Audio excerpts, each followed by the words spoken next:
समाज समावेशी शिक्षा, जिसका अर्थ होता है कि अपने अंदर शामिल कर लेना।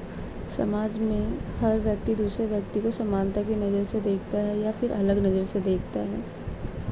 धर्म, जाति या लिंग के आधार पर सकारात्मक नकारात्मक विचार हो सकते हैं। समावेशी शिक्षा में काम होता है कि आवश्यकताओं को पूरा करना, बाधाओं को दूर करना। अवसर की समानता सकारात्मक। अवसर की समानता में जाति, धर्म, लिंग, भाषा के आधार पर भेदभाव ना करें। सभी को समान अवसर प्राप्त हो, चाहे लड़की हो लड़का हो, सभी को किसी भी सरकारी नौकरी या किसी भी तरीके का अधिकार प्राप्त होना चाहिए किसी भी जॉब सेक्टर में। बाधाओं को दूर करने के लिए समाज से बुराइयों को दूर करना चाहिए, जातिवाद को दूर करना चाहिए। समाज में जो भी पिछड़े वर्ग के लोग हैं, जैसे कि दलित जाति, अनुसूचित जाति, आदिवासी जाति और क्या कहते हैं महिला, उन्हीं सभी को आवश्यकताओं की पूर्ति करनी चाहिए ताकि वो शिक्षित हो सके। और जैसे छात्रवृत्ति मिलना चाहिए, स्कूल से कुछ पैसे मिलने चाहिए, किताबें, कॉपी, ये सारी चीज़ें मिलनी चाहिए ताकि बच्चा शिक्षित हो सके, खाना पीना ताकि उसका पालन पोषण हो सके। कोहलबर्ग का सिद्धांत, ठीक है, जो नैतिक विकास पे है। इन्होंने नैतिक विकास की 6 अवस्थाएं बताई हैं और हर अवस्था को 2-2 में रखा हुआ है। पहली, प्रथम, द्वितीय, तृतीय अवस्था। पहली अवस्था में रखा है इन्होंने दंड देना, आज्ञा करना और व्यक्ति को पुरस्कार व अहंकार। जब बच्चा माता पिता की बात नहीं मानता तो माता पिता से दंड करते हैं ताकि वो समाज में गलत संगति या गलत काम ना करे। ठीक है, बच्चों के बारे में लिख देना किस बात के लिए माता पिता से रोकते हैं, टोकते हैं ताकि उसका विकास हो सके। अहंकार में ऐसा होता है कि बच्चा कहता है कि मैं क्यों करूं, है मैं नहीं करूंगा, तो उसके लिए मतलब दंडित किया जाता है। और कई बार ऐसा होता है कि उसकी अपनी इच्छा नहीं होती है तो वो अपनी इच्छा के अनुसार काम करता है। इसमें क्या होता है कि आपकी इच्छा हो या ना हो, क्योंकि आपको माता पिता का डर होता है तो करना पड़ता है। अगर कोई इंसान ईमानदार होता है और समाज में उसे कार्य दिए जाते हैं तो इससे क्या होता है कि बच्चे के अंदर पुरस्कार की वो रहती है कि अगर मैं अच्छा काम करूँगा तो मुझे अब और क्या इनाम मिलेगा। ठीक है, फिर दूसरी अवस्था आती है जिसमें ना अच्छे गुण व बुरे गुण दोनों को दिखाया जाता है। अच्छे गुण में क्या होता है कि लड़की समाज में किस तरीके से रहती है, कैसे कपड़े पहनती है, कैसे उसे घर का सारा काम आता है नहीं आता है, बात कैसे करती है। लड़के का काम होता है समाज में नौकरी करना, समाज में कैसे बैठना, जिम्मेदारी उठाना, ऐसा काम कर रहा नहीं कर रहा। कानून व शिक्षा, जब हम घर में रहते हैं तो हमारे ऊपर कुछ ना कुछ नियम होते हैं कि रात के 12 बजे नहीं जाना, ये खाना नहीं खाना, वो नहीं खाना। तो समाज में ना कुछ नियम और कानून बने होते हैं और उसी के अनुसार हमें चलना होता है। अगर हम समाज में नियम कानून को तोड़ेंगे तो समाज में मतलब नियम कानून नहीं तोड़ना चाहिए, एकता को बना के रखनी चाहिए। जैसे हम अलग जाति में शादी नहीं कर सकते, अलग धर्म, अपनी जाति, अपनी संस्कृति, उसको मान्यता देना, अपने राष्ट्र को सबसे ऊपर रखना, यही सारी बातें लिखनी है। फिर आती है तृतीय अवस्था जो समाज से रिलेटेड होती है। अब यहाँ पे जो बच्चे होते हैं वो अपने अधिकार को समझ जाते हैं। और दूसरी होती है कि अब वो महत्वपूर्ण बातों पर अपना विचार देने लगते हैं। नैतिक व्यवहार का कैसे विकास करें। नैतिक व्यवहार का विकास लगातार प्रयास से होता है। जब हम अच्छी चीज़ों को सीखते हैं, आप अपने परिवार को अच्छी बातें रोज़ रोज़ सिखाते हैं तो उसमें क्या होता है, नैतिक चेंजेस आते हैं। वो लोगों की इज्जत करना सीखता है। परिवार, टीचर, मित्र, रिश्तेदार ये सब सिखाते हैं। फिर तीसरा क्वेश्चन आता है रूढ़िवाद विचार, जो जेंडर, संस्कृति और नस्ल पर आधार है। ठीक है, दलित जाति काफ़ी लंबे समय से जो होती है वो रूढ़िवाद का शिकार होती जा रही है। जो ब्राह्मण जातियों के द्वारा जो जाति को सबसे निजी जाति मानते हैं, इनको पढ़ने लिखने का अधिकार नहीं है और समाज में इनको आज भी आगे नहीं बढ़ने देना चाहते। ठीक है, तो जेंडर रूढ़िवाद जो होते हैं वो समाज में लिंग भेदभाव को बढ़ावा देते हैं।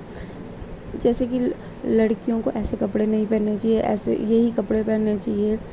और लड़कियों को सिर्फ और सिर्फ, औरतों को लड़कों को जन्म देने का अधिकार होता है, लड़कियों को जन्म देने का अधिकार नहीं होता है। और उनकी भ्रूण हत्या करवा दी जाती है। और उनको यही सिखाया जाता है कि आप अपने पति के ही घर जाओगे। लड़कों को समाज में इस तरीके से रहना चाहिए, वो सिखाया जाता है। ठीक है, ये सारी बातें लिखनी है इसके अंदर।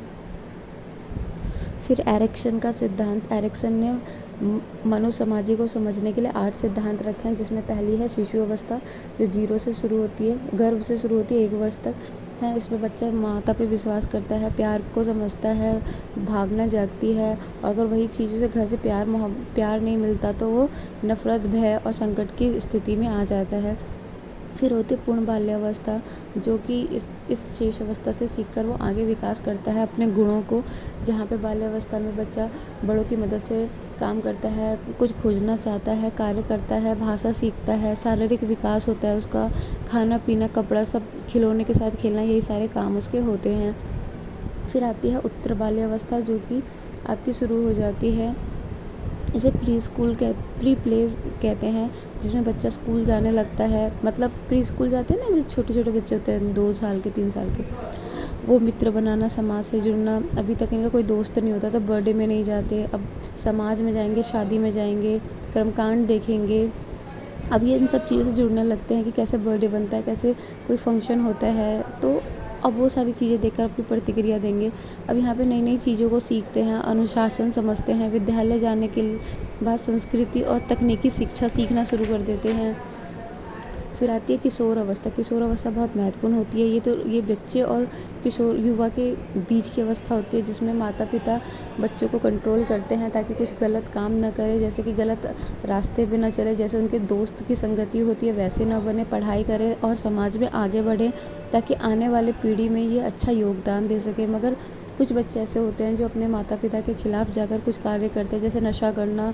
और वो उनको लगता है कि नहीं, हमारे माँ बाप तो हमें रोक रहे हैं, तो 17 की एज में गाड़ी चलाना, क्लब जाना, ये सारी चीज़ें करते हैं। ठीक है, बहस करते हैं, उन्हें लगता है कि उनकी आज़ादी उनकी फैमिली उनसे छीन रही है। ठीक है, और जब माता पिता जब अपने बच्चों को उनकी इच्छाओं पर खड़ा नहीं उतरने देते, तो उनको लगता है कि हमारे माता पिता हमारे साथ गलत कर रहे। तो ऐसे में कई बार क्या होता है, बच्चे अपने माता पिता को मारने की कोशिश करते हैं। बहुत सारे ऐसे केसेस हैं जो तुम देख सकते हो, किस तरीके से अगर एक बच्चा था जिसे पबजी नहीं खेलने दिया तो उसने अपनी माँ को मार दिया था, है ना। तो ये अवस्थाएं होती हैं जिसमें नकारात्मक सोच भी डेवलप करती है। फिर आती है आपकी पूर्ण युवा अवस्था, जिस अवस्था में करियर बनाते हैं, शादी करते हैं, दोस्त बनाते हैं, भाई बहन रिश्तेदार की ज़रूरत होती है। यहाँ पे हमें मोटिवेट की ज़रूरत होती है, क्योंकि कई बार हम अपने करियर में हारते हैं, तो यही लोग हमें सपोर्ट करते हैं ताकि हम विकास कर सकें। और यही लोग जब हमें नीचे गिरा देते हैं, जैसे भाई का सपोर्ट नहीं मिलना, माता पिता का तिरस्कार होना, तो इन सब समाज में लोग हमें उल्टा सीधा बोलते हैं। तो क्या होता है कि इस अवस्था में फिर होती है मध्य युग की अवस्था, जो 2 छोर पे होती है। जो भी आपने अब तक सीखा, या तो नकारात्मक सीखा तो नकारात्मक पे चलोगे, सकारात्मक सीखा तो नकारात्मक पे। ठीक है, और समाज कल्याण करते हैं, आने वाली पीढ़ी के लिए सोचते हैं, घर परिवार के लिए सोचते हैं, अब पैसे इकट्ठा करने के बारे में सोचते हैं। ठीक है, यह अवस्था के व्यक्ति सोचता है कि अपनी कमज़ोरी या सफलता के बारे में सोचता है। बुढ़ापे की अवस्था होती है, शरीर की शक्तियाँ कमज़ोर हो जाती हैं और इन्हें अपने से छोटे की ज़रूरत पड़ती है।